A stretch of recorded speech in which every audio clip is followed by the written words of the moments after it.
Hi guys! You've made it to the end of summer school. Yay! I hope that you enjoyed the last 4 weeks of summer school and I hope that you learned something as well. Any little thing that you are doing right now makes you more prepared than those that are not.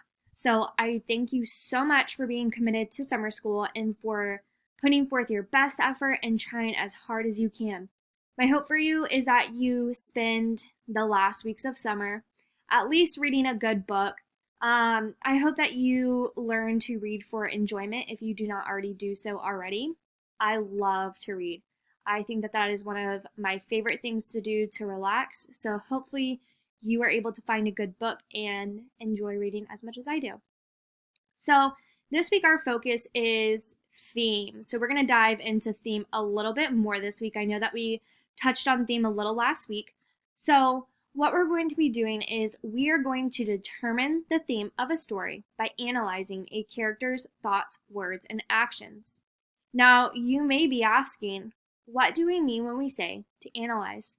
To analyze means simply just to think about something a little bit deeper.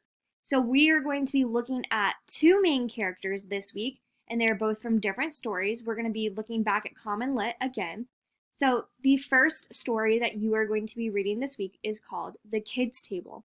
And The Kids Table is about James, and James has to obviously sit at the kids' table, and he feels like he's too old to be sitting at the kids' table still. He wants to sit at the adult table. As you read this story, The Kids Table, you're going to be thinking about the main character's thoughts, what he says, and what he does. So the main character in that story, his name is James. So what important things does James think in the story? Not just, oh, I'm hungry. What thoughts does James have that moves the story forward? One thing that you may include in a chart about James is James thinks he's too old to sit at the kids' table, and that's an issue. So that would be something important to write. What words does James say that are important in the story? And finally, what does James do in the story? What are some of his main actions? At the end of the reading, and after you've completed this chart, you're going to be able to look back at what you've written in your chart, and you're going to be able to think about a life lesson that you can learn from the story. So one of the first questions that you're going to be asked is, which sentence best describes the theme of the short story? So what lesson about life can you learn from this story? The second question asks that you choose a detail that best supports your answer to part A. Please make sure that you are going back to the text and trying your absolute best on these questions. The third one says, which of the following describes what motivates James to go to the kids' table? That's a big word, motivates. When we think of motivates, that word basically describes something that makes you do something else. For example, what motivates you to get up in the morning? What motivates you to clean your room? Maybe a motivation to clean your room is so you won't get in trouble. Or maybe your mom or dad said, hey, I will pay you allowance if you clean your room. That could be a motivation. Number 4 says, how does paragraph 15 contribute to the story? The word contribute means to add.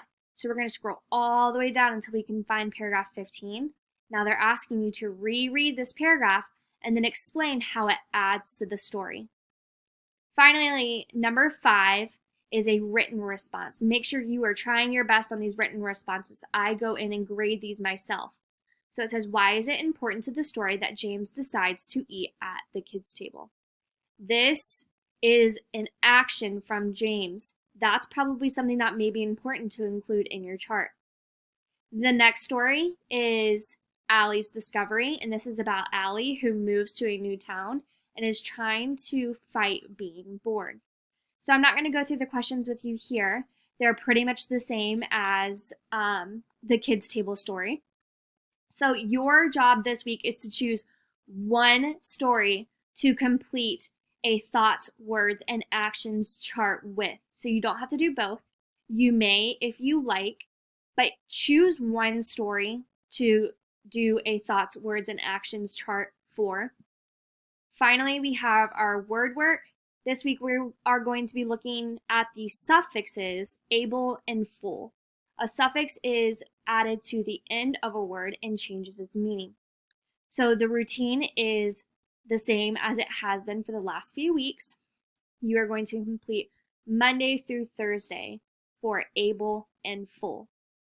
All right, so these will all be uploaded. Please let me know if you have any questions. And if you're going out of town, I hope you enjoy your vacation, and happy 4th of July to everybody. Happy last week of summer school. Please let me know if you have any questions. Bye, guys.